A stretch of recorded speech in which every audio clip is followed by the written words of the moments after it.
Hello guys, I'm Dennis Villarosa. So today po, I'll be discussing to you ano po yung isa sa mga sikreto kung bakit ko po na-reach yung success kung nasan ako ngayon. It all started when I was 26 years old. May na-meet po ako, nakilala po ako na isang multimillionaire na Chinese. And I could still remember that time sinakay niya po ako sa Mercedes-Benz niya, kulay black. And that time I started dreaming. And alam niyo po, habang umiikot po kami dun sa subdivision nila, I could still remember, napakarami niya pong binagsak sa akin noon ng mga ideas na kung bakit po nagbago yung pananaw ko. In fact, that time po sinabi niya sa akin, ano pinagkaiba namin, ano na pinagkaiba ng mga Pilipino, kung bakit kami yumayaman at kayo hindi. Sabi niya gano'n, napakasimple lang, magkaiba kasi tayo mag-isip. Kaya nga kung kayo magpe-present sa amin ng business, tinatawanan lang namin kayo. Kasi kami talaga ang negosyante, kami mga Chinese. And alam niyo po, isang pong example na binigay niya sa akin, sabi niya sa akin gano'n, tignan niyo kayo. Pagka kayo, lalo na yung mga nag-abroad, nag-OFW, pag kumita ng malaki, bibili ng bahay, bibili ng sasakyan, alahas, appliances. Pagka nawalan ng trabaho, sanla ang bahay, benta ang kotse, wala ang appliances, wala ang alahas. Yan ang biggest mistake nyo. Kami naman mga Chinese, ang gagawin namin, kapag kami nagnegosyo at kumita ng malaki, ang gagawin namin, mag-iipon kami. At yung pera na yon ilalagay namin sa bangko. At yung tubo nun, yun ang ibibili namin ng kotse namin. Kaya may kotse kami, and at the same time, nasa amin yung pera namin. Well, in fact, pag nag-start nga kami ng bahay, ang ginagawa namin, yung second floor, yun ang bahay namin. Yung first floor, yun ang business namin. Kayo, hindi. Yung grande ka agad. Isang buong bahay, bahay agad, walang business. Well, in fact, kami, bago kami bumili ng bahay, ang gagawin namin, bibili muna kami ng mga apartment. Yung kita ng apartment, yun ang ipambibili namin ng bahay. Nasa amin yung bahay, at the same time, nasa amin yung apartment. So kung titignan nyo, yun lang kung binagsak niya na yun, sabi ko, napakalaking bagay na po na yun, na napaka-importante. Well, in fact, isa pa pong sinabi niya sa akin, tignan nyo kayong mga Pilipino. Ang lagi nyo sinasabi, anak, mag-aral ka mabuti kasi ang may papamana ko lang sa'yo, talino. Sabi niya sa akin ganon, iyo, ano gusto mong pamana? Talino o yaman? Ako rin, napaisip ako. Sabi ko, syempre po, yaman. Tama eh. Why? Pag sinabing kuwangko ka, mayaman ka. Pag sinabing ayala ka, kahit anong mangyari, mayaman ka. Sabi niya, imagine niyo, kung titignan mo dati, nung kami, mga Chinese, nagpunta sa Pilipinas, hindi kami nakatapos ng pag-aaral. Kaya wala kaming choice kundi mag-business. Kaya naman, since kayong mga Pilipino nakatapos ng pag-aaral, ang ginawa nyo, naghanap kayo ng trabaho. Ngayon, kung titignan mo, sino nagtatrabaho sa amin? Ang nagtatrabaho sa amin, kayo. Kayo nakatapos, kami hindi. Kami mga negosyante, kayo mga empleyado. Kaya alam niyo po, that time po, nakapokus ako sa engineering, na pag-graduate ko, magmamasteral ako, magdo-doctorate ako. Pero after po lahat ng mga binagsak niya at sinena sa akin, unti-unti po nagbago yung pananaw ko. And in fact, hindi ko po makalimutan yung huling binagsak niya sa akin. Kaya sabi niya sa akin gano'n, iyo, kung gusto mong magbago ang buhay mo, gusto mong yaman, umasenso ka, kung merong opportunity na makapag-business ka, then grab this opportunity. Kaya alam niyo po, that time po na nakausap niya po ako, wala pa po ako sa ganitong business. Kaya po nung nakita ko po yung ganitong business, hindi ko po makalimutan yung sinabi niya. Sabi ko, I will grab this opportunity kasi ito yung chance ako na makapag-business, umasensa ang buhay ko at magbago yung buhay ng pamilya ko. And alam niyo po, yung i-share ko po ngayon sa inyo, ilang po ito sa mga bagay na sinare niya, and yung iba po rito, yung research ko na po dahil po nabago niya po yung pananaw ko, sabi niya sa akin, try mo maghanap ng mentor. Eh yun nga lang po, sa isang tricycle driver at jeepney driver na kagaya ko, wala naman akong circle of friends na mayayaman. Sino naman ang magiging mentor ko? And that's the time I started reading Entrepreneur na magazine. Sabi ko, nung binabasa ko po yun, nandun po yung mga totoong stories ng mga totoong tao na nagnegosyo at yumaman. Sila po ang ginawa kong mentor. Yung i-share ko po sa inyo, ito po yung isang bagay na makakatulong at magbabago ng pananaw nyo. Well, in fact, even if you don't join this business anymore, wala pong problema yon. Ang importante po, yung mabago ko po yung pananaw nyo, napakalaking bagay na po yun sa akin. Kung paano niya pong binago yung pananaw ko, yun din po yung isang bagay na gusto kong gawin sa inyo today. Sana po, you finish all this video, na mapanood nyo po yung series na to, and ako po kayo on the long run na maging successful kayo, masaya na po ako. So bakit nga po ba marami ang mahirap na Pinoy? Lahat po tayo, umiikot po tayo dito. Sabi niya, kailangan po natin mag-aral, on the long run, magkaroon ng trabaho, and on the long run, kumita ng pera. Sabi niya, kayong mga Pilipino, diyan kayo umiikot. Mag-aaral, magtatrabaho, kumita ng pera. Now, sino nga ba yung kumikita ng pera? Meron mga tao kumikita 4 to 6,000, yan yung mga undergraduate. Meron naman mga tao kumikita 10 to 15,000, yan yung mga professional o graduate. Meron naman mga tao kumikita 30 to 50,000, yan yung mga manager or small-time businessman. Meron naman mga tao kumikita ng 100 to 200,000, yan yung mga presidente, big-time businessman, or mga franchisers. Meron naman mga tao kumikita 500 to 1 million, yan yung mga big-time investors. Now, kung titignan po natin sa Pilipinas, lahat po may qualification. Pero kung walang qualification at ikaw ang papipiliin, magkano ba ang gusto mong kitain, let's face it, lahat naman po siguro tayo, pipiliin po natin yung pinakamalaki. Kasi alam po natin na kapag kumita po tayo ng ganung kalaki, alam po natin kung ano yung pwede magbago sa buhay natin at sa buhay ng pamilya natin. Yun nga lang po, let's face it, sa Pilipinas meron po talagang qualification. Well, in fact, ang kumikita lang po ng 30 to 50,000, yan yung mga taong graduate ng UP, Lasal, Ateneo, cum laude, summa cum laude, magna cum laude, etc. Kaya nga kung titignan ko dati yung chance ko sa labas, baka hindi po ako kumita ng kinikita ko ngayon.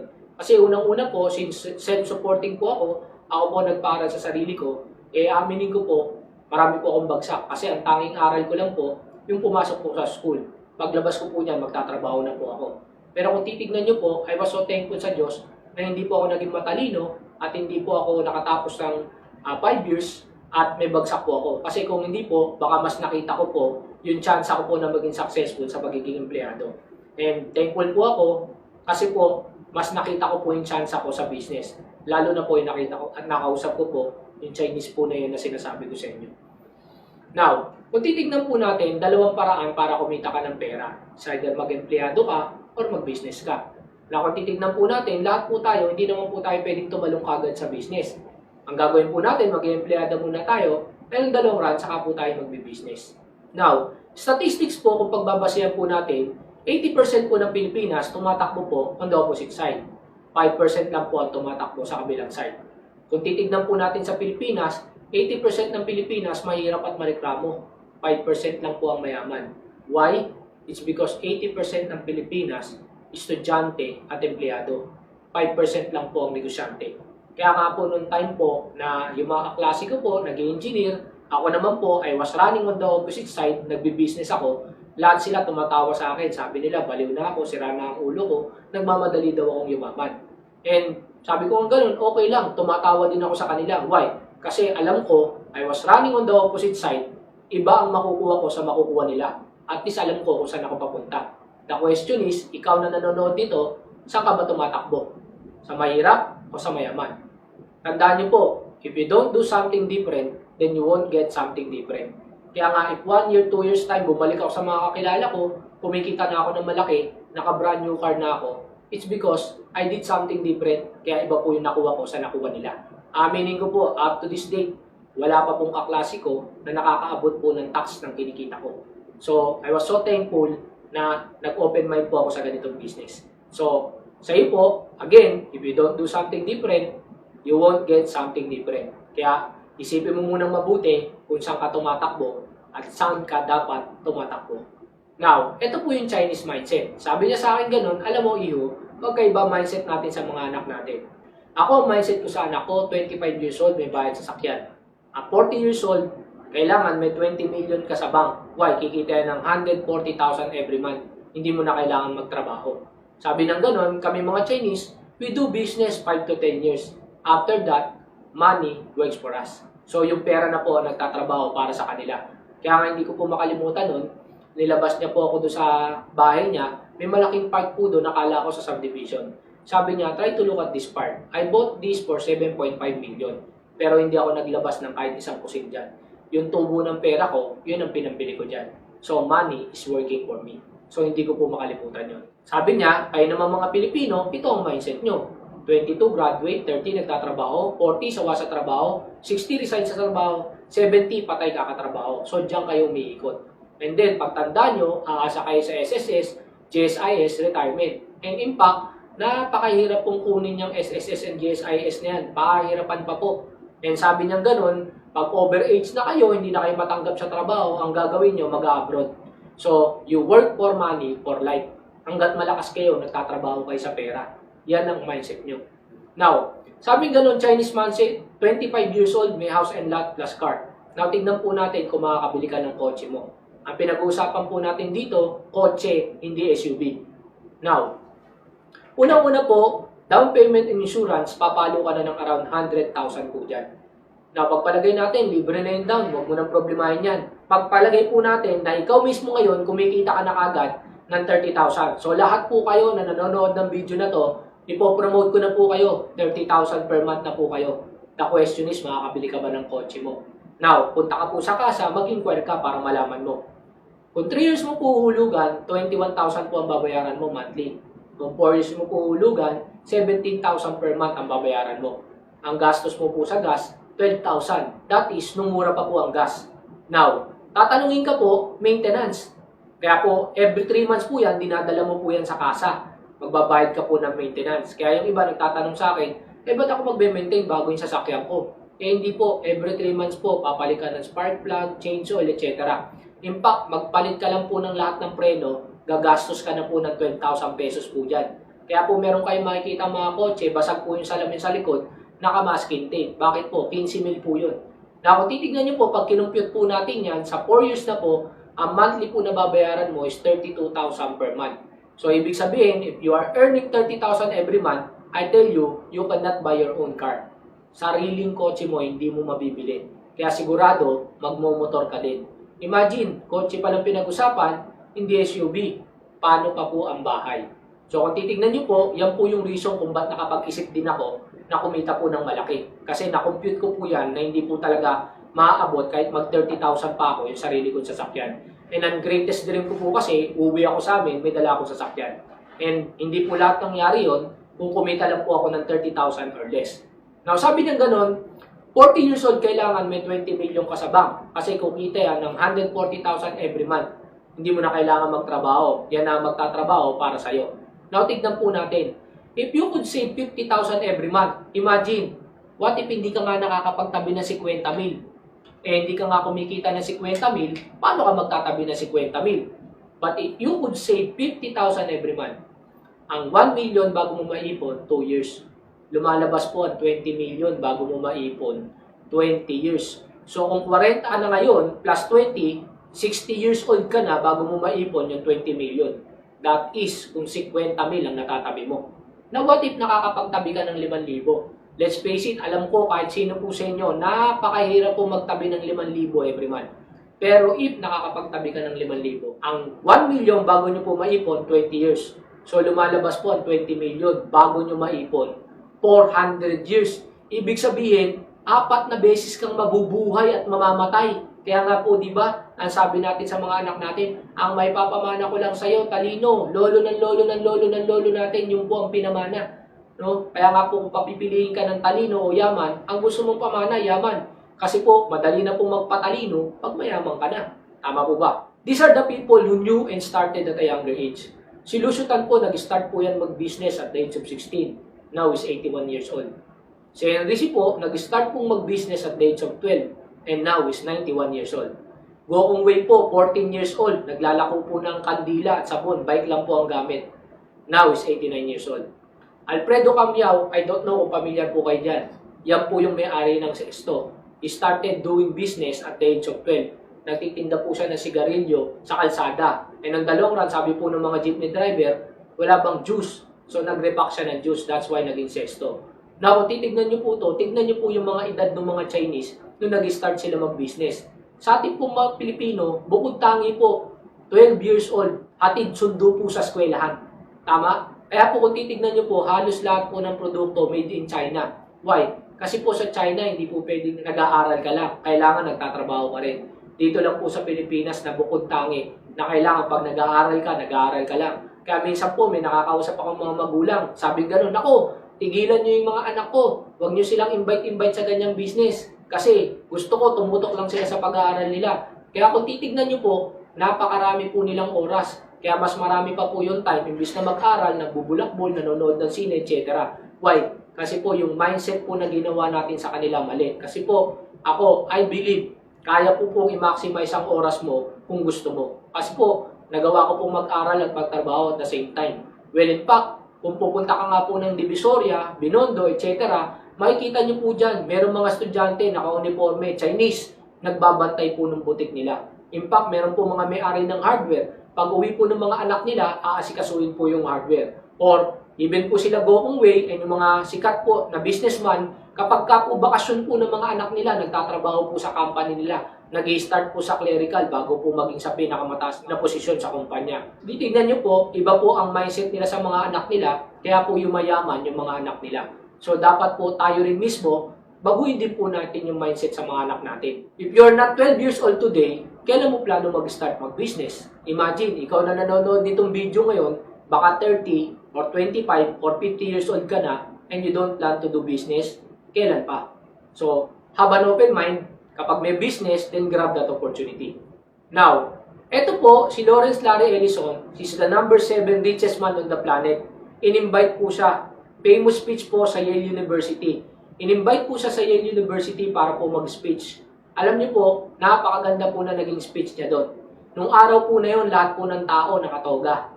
Lahat po, graduation. Ang sabi niya pong ganun, look at the classmates on your left, look at the classmates on your right. 5 years from now, 10 years from now, or even 30 years from now, odds are the person on your left and on your right will be a loser. And you at the middle, what can you expect? Loser, loserhood, loser cum laude. Imagine niyo po, tinawag niya na loser yung mga cum laude. Sabi niya, why? Because I, Lawrence Larry Ellison, second richest man on the planet, am a college dropout and you are not. And because Bill Gates, richest man on the planet, is a college dropout and you are not. And because Paul Allen, third richest man on the planet, dropped out of college and you did not. And because Michael Dell, number 9 on the list, is a college dropout and you, yet again, are not. Imagine niyo po, nung araw na yan, lahat ng tao nakatoga. Ang speech niya po, lahat po sila na billionaire college dropout. And yung po mga nanonood sa kanya, hindi po. Tayo po, proud na proud po tayo kapag ang anak natin matatalino, no? Nag-o-honor. Well, in fact, the more na magiging matalino yan, ang hahanapin po niyan trabaho. I'm not against pag-aaral or employment. Ang gusto ko lang po, habang bata pa, hindi mo pa kailangan gumraduate, pwede ka na mag-start mag-business. So, ba't mo pa hintayin gumraduate ka? And dun po, walang requirement. Hindi ko naman sinabing, huwag kayong mag-aral. But the point is, ang gusto ko lang po i-emphasize dito, mag-aral ka po, pero pag graduate mo, huwag kang tumutok sa employment. Maghanap ka ng business. Kasi nandun po talaga ang totoong pag-asenso. Now, ito po yung ilan sa famous college dropout. Kung titignan nyo po, Albert Einstein, hindi po yan nakatapos ng pag-aaral. Henry Ford, yung naka-invento ng kotse, hindi rin po nakatapos ng pag-aaral. Pero kung titignan nyo po, buti na lang, hindi po nag-aaral yan, kundi wala pong kotse. Thomas Edison po, yung naka-invento ng bumbilya, college dropout din po yan. Pero in fact, 1,000 po ang napatent niya. Si Socrates, kapag inaral niyo po ang buhay niyan, magiging doctorate po kayo. Pero yung mismong Socrates, college dropout. Bill Gates po, hindi po yan nakatapos ng pag-aaral. College dropout po yan. Pero pag inaral mo yung Microsoft, computer engineer ka. Si Steve Jobs po, kung pamilyar po kayo sa iPhone, sa Mac, kung titignan niyo po siya, college dropout po yan. In fact, nung in-invite din po siya sa Harvard University para mag-speech at sabi niya, natatawa siya kasi ito yung pinakamalayong narating niya sa college. Siya ngayon na nag-i-speech, nung araw na po yung graduation, pero siya mismo hindi siya nakagraduate. And buti na lang din po, hindi po nag-aral. Kasi kundi po, wala pong Mac, wala pong iPad, wala pong iPhone. No? Next po, si Michael Dell. Actually po, sabi po sa kanya ng professor niya nung nag-drop out siya, ikaw iyo, hindi ka na yayaman. Sabi niya sa professor niya, hindi po sir, yayaman ako. Kasi bumili ko ng Mac, kinalag ko hanggang kahuli-huli ang tornilyo. At ibinalik ko, pag power ko sumindi. Ibig sabihin sir, yayaman na ako. Kasi kaya ko nang gumawa ng computer na sarili ko. And tama, yumaman po siya. Next po, Ralph Lauren, hindi rin po nakagraduate. May-ari po ng CNN, may-ari po ng Walt Disney, and Hanna-Barbera, hindi rin po nakagraduate. Even po yung may-ari po ng DreamWorks. Pero lahat po sila, nasa top po sila na billionaire. No? Now, next po, yung number 2 na pinakamayaman tao sa Pilipinas, Gokong Wei. Ito po yung famous speech niya sa Ateneo University. No? Kung titignan niyo po, sabi niya gano'n, entrepreneurship is the answer. Sabi niya gano'n, look at PLDT, Ayala, San Miguel are still the biggest companies today. Well, in fact, kayo nag-graduate dito sa Ateneo, many of you probably have offer from this company, sabi niya, even sa JG Summit. Sabi niya gano'n, I say great. take these offers, work as hard as you can, learn everything these companies can teach, and then leave. Sabi niya, aralin mo lahat na matututuhan mo dyan, pero lumayas ka dyan. Hindi ka magbabago buhay mo dyan, hindi ka yayaman dyan. Sabi niya, if your dream of creating something great, do not let a 9 to 5 job, even a high-paying one, lull you into a complacent, comfortable life. Let that high-paying job propel you toward entrepreneurship instead. Sabi niya, huwag kang matrap kahit na napakalaking sahod pa na 9 to 5 job. Sabi niya, dapat yung sahod mo na yan na malaki ang mag-lead sa'yo papunta sa entrepreneurship. Sabi niya ganon, look at the young entrepreneurs who made it. Tony Tan of Jollibee, Ben Chan of Bench, Rolando Talesa, and Wilson of Abenson. Kung titignan niyo po, they started at a young age. Actually, ang Jollibee po, yung may-ari po niyan, chemical engineer. No? Pero hindi naman po nag-practice ng pagka-engineer. Nagtayo po ng sarili niyang business. In fact, even Lucio Tan, nung in-interview po siya, sabi sa kanyang ganon, ano ang dream mo? Sabi niya, my dream was to become a chemist, chemical engineer din. But still, sabi niya, I invested into business. Now I own 100 companies. So kung titignan niyo po, alin po ba naging mas maganda na practice niya yung profession niya o ngayon na negosyante na siya? Now, sabi niya ganon, they are the guys who weren't content with the 9 to 5 job, who were willing to delay the gratification and comfort, and who created something new and something fresh. Sabi niya ganon, ito yung mga tao na hindi na kontento sa 9 to 5 job. Kaya ikaw na nanonood nito at laging close-minded ka or sarado ang utak mo, if you're working on the 9 to 5 job, guys, yung mga nag-share po at yung mga binanggit ko po was mga taong, let's face it, they're very popular, they're very rich.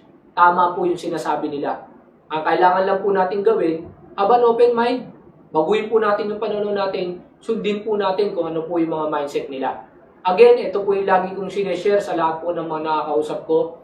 Everyone has a dream, but not all are determined to achieve it.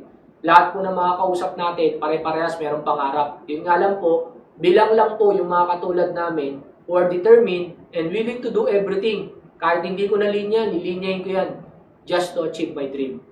Another po, if you have a dream, then go for it. Be an entrepreneur.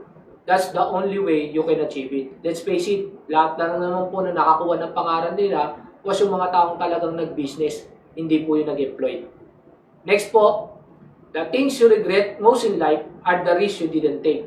Kaya nga po, kung lagi kang natatakot na mag-risk at mas gusto mo na playing safe ka, kumikita ka, kaya alam niyo po, dati sabi ng mga klase ko, okay na ako dito kasi play safe, every month may 20,000 ako, fix ang income. Eh sabi ko, yun naman saklap kasi 5 years ka na, fix pa rin ang income mo. Yun naman na nagustuhan ko sa business. Oo, mag-i-start ako, hindi 10,000, baka 1,000, 3,000. Pero I tell you, 1 years, 2 years from now, yung tax ko, hindi mo kikitain. In fact, aminin ko po sa inyo, yung 30 years po na magtatrabaho yung mga friends ko sa mga classmate ko, yung kinita ko po dito sa loob ng 5 taon, hindi po nila kayang kitain. Actually, meron po akong nabasa noon na in-interview na 100 katao na nasa 60 years old na sila. Nung in-interview sila, tinanong sila, kung ibabalik ka nung time na bata ka pa, ano ang gagawin mo? Sabi niya, number 1 na gagawin ko, iko-correct ko lahat ng mali na nagawa ko. Number 2, gagawa ako ng bagay na hindi makakalimutan ng kahit sino. Makakapag-iwan ako ng legacy. Number 3, sabi niya, magiging more risky ako. Now, guys, kung titignan niyo po, yan po yung nabasa ko kung bakit ako pumasok sa ganitong business. Why? Ayoko na pong magawa yung mistake na nagawa ng mga kaklase ko. In fact, napakasimple lang naman tingnan yan eh. Sabi ko, yung mga professor ko, same sa sinabi ni Bill Gates. Sabi niya ganon, itong mga professor ko ang gagaling magturo, pero naglalakad, walang sasakyan. Sabi nila, sila master na nila yung ginagawa nila, ako mamasterin ko pala. Kung mamasterin ko yung ginagawa nila, kung ano yung buhay nila, yun ang buhay ko. So, I want to correct my mistake hanggat mas maaga. Number 2, gusto ko mag-iwan ng legacy. Alam niyo po, sabi ko nga kanina, ang mas masarap maiwan, yaman. Kasi pag namatay ako, hindi nila ako makakalimutan. Because of me, nagbago yung buhay nila.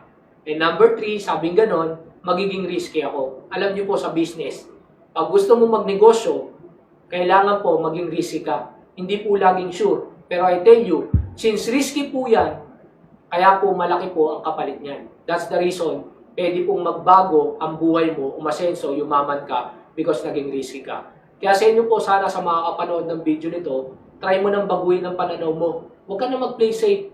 This is the time na mag-risk ka. And lastly, I will close with this one. If you don't build your dreams, I tell you, someone will hire you to build theirs. Ibig sabihin, yung ginagawa mo ngayon kung nasan ka, ang binibuild mo, yung dream ng mga ibang tao. Yung dream ng boss mo, hindi yung dream mo. So I suggest, have an open mind, no? Tignan niyo po yung business na ipapakita po sa inyo ng taong nagpanood sa inyo ng video na to. And please, try mo trabahuin yung pangarap mo. I tell you, ang investment po kahit saan, hindi po pera, time. Kasi kung ano ang edad mo, hindi mo na pwedeng ibalik yan. Yung pera po, anytime, pwede po natin kitain yan. So again, my name is Dennis Villarosa and sana po kahit papano nakatulong po ako sa inyo na magbago po ang pananaw nyo. So sa inyo pong lahat, welcome po sa business na to.